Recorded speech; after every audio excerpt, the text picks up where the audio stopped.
Carrera Tips, Saturday, November 16, 2024. Meron tayong 7 races. Kaya lang may kanipisan ang lineup. Parang GBT. Kaya simulan na natin. Race 1. 2-year-old maiden race.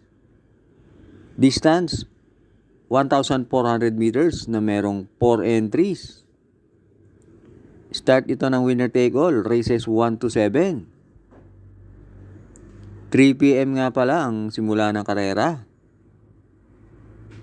Dito sa race 1, sisingilin ko na yung entry number 4. Inspiring Journey. Sakay ni Jeff Sarate.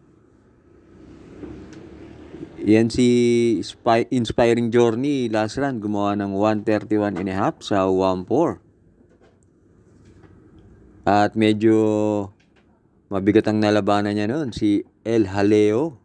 At naghabol siya sa ere, kaya panlima lang siya dumating.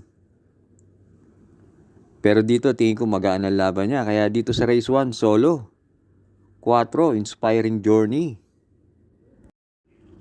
Race 2. Pilrocom rating base class 5 with 5 points. Split.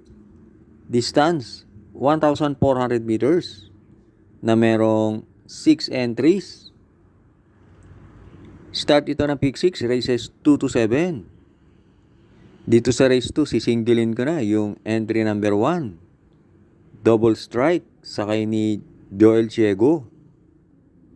Yan si Double Strike noong October 27. Kapraso lang yan natalo kay Cristiano at gumawa ng 129.6 sa 1.4. Kaya tingin ko nakalalamang yan. At ang napipili kong pang-forecast dito yung entry number 3. Let It Shine. Kaya dito sa race 2, solo, 1, double strike. Race 3. Pilrocom rating base class 5, 6 to 10 split. Distance 1,400 meters na merong 6 entries. Start ito ng pick 5, races 3 to 7. Dito sa race 3, sisingilin ko na yung entry number 4, Snow White, sakay ni RC Baldonido. Last run ni Snow White na segundo kay Flywheel. At nagkataon pa ang kanyang pinakamalapit na kalaban, La Republica, mabigat pa ang dala. Kaya dito sa race 3, solo 4, Snow White. Race 4. Pilrocom rating base class 5 with 5 points. Split. Distance 1,400 meters na merong 5 entries. Start ito ng pick 4, races 4 to 7. Dito sa race 4, pampremera ko yung entry number 2. Den. Sakay ni CP Henson. Tingin ko, yan ang babandera. At yan si Den. Merong 130.5 sa 1.4. Panigundo ko yung entry number 4, Stark. Sakay ni R.A. Base. Yan si Stark, may barrier na 117 sa 1.2. Kaya dito sa race 4, pampremera 2, Den. Panigundo 4, Stark. Race 5 na tayo. Pilrocom rating base class 5, 11 to 15, split. Distance 1,400 meters na merong 6 entries. Start ito na huling DD1, races 5 to 7. Dito sa race 5, sisingilin ko na yung entry number 5. Guerrero Warriors, sakay ni Jeff Sarate. Parang nakatagpo ng magaan na laban si Guerrero Warriors. Kaya sisingilin ko na yan. At ang napipili kong pang-forecast yung entry number 1, Noir. Kaya dito sa race 5, solo, 5, Guerrero Warriors.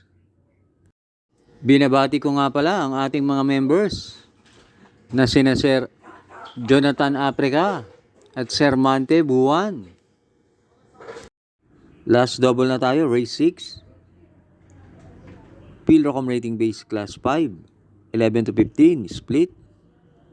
Distance, 1,400 meters na merong 6 entries. Dito sa race 6, pampremera ko yung entry number 3, Achihali. Sakay ni A.A. Abrea. Yan si Achihali, merong 128 sa 1-4. At panigundo ko yung entry number 1, 7 of Diamonds. Sakay ni KB Abobo. Last run, maganda tinakbo niyan. May kabigatan ng laban niya nakaraan pero nasigundo yan.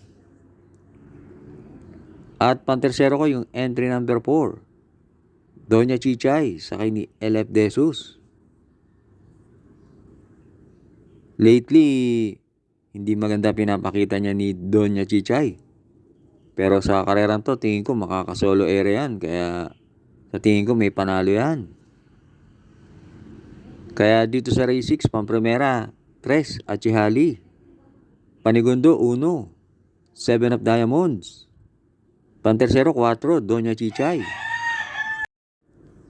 Last race na tayo, race 7. Pilrocom rating base class 4, 28 to 33. Distance, 1,400 meters na merong 7 entries. Dito sa race 7, pampremera ko yung entry number 7, Alegna. Sakay ni JR De Ocampo. Yan si Alegna. Sa karera nila Dreamin' Always, malayong bumandera yan.